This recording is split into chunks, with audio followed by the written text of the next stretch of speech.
But I find often that shorting is a relatively new concept to many traders, and it can be quite difficult to understand. Let's begin by defining what a long position is. To long a currency pair, you are buying the first currency in the pair and selling the second. As an example, if you were to long the Euro US dollar, you would be simultaneously buying the Euro dollar and selling the US dollar in the same transaction, which would mean that you believe the Euro dollar will increase in value against the US dollar.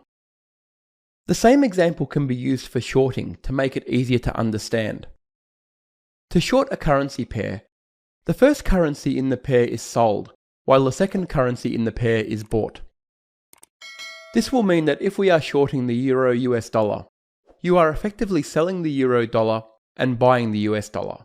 This essentially means that you believe that the Euro will weaken against the US dollar. Let's now take a look at the terms bull market and bear market. In a bull market, you will mostly be looking for opportunities to go long.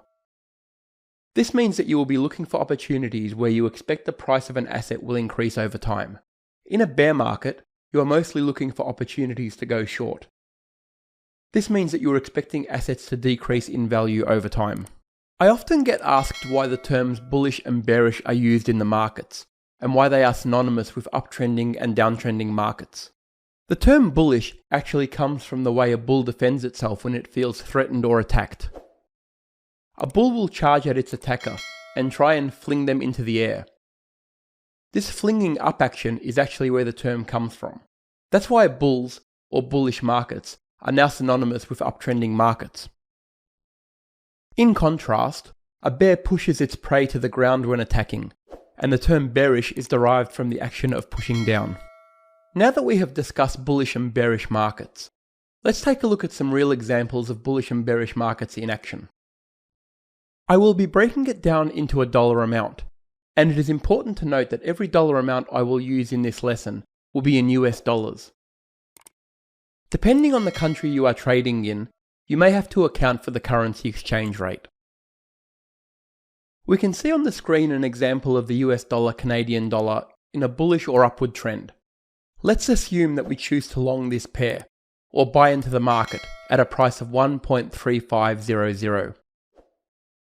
If the market continued to go upwards, we could close this trade with a profit. Let's assume that we close this at 1.4000. To work out the profit, we can take the 1.4000, the greater amount, and subtract the level where we bought in, which is 1.3500. This will leave us with 0.0500 of profit, or 500 pips. Let's now assume that we are going to long a mini lot of the US dollar Canadian dollar at the same prices. We enter a long position at the price of 1.3500, meaning that we are buying 10,000 US dollars for every 13,500 Canadian dollars.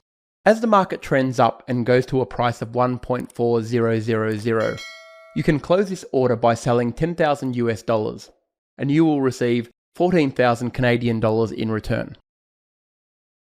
This will mean that you have profited 500 Canadian dollars. To bring this back into the trading account, which is in US dollars, you will take the 500 Canadian dollars and divide it by 1.4000, leaving you with 357 US dollars of profit. Let's take a look at another example, this time in a bearish market. On the screen we have the US dollar Japanese yen.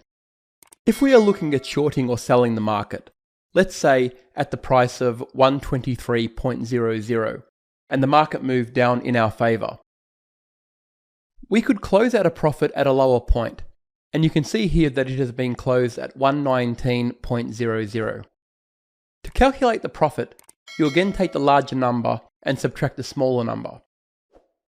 Here we take the 123.00 and subtract the 119.00, leaving a difference of 4 cents. Let's assume that you are shorting a mini lot of the US dollar Japanese yen.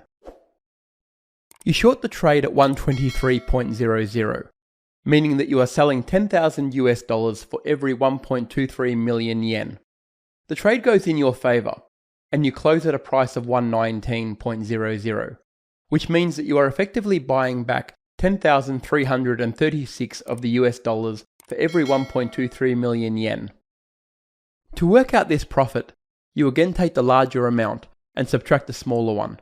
And you can see that by doing this calculation, you end up with 336 US dollars of profit from this trade.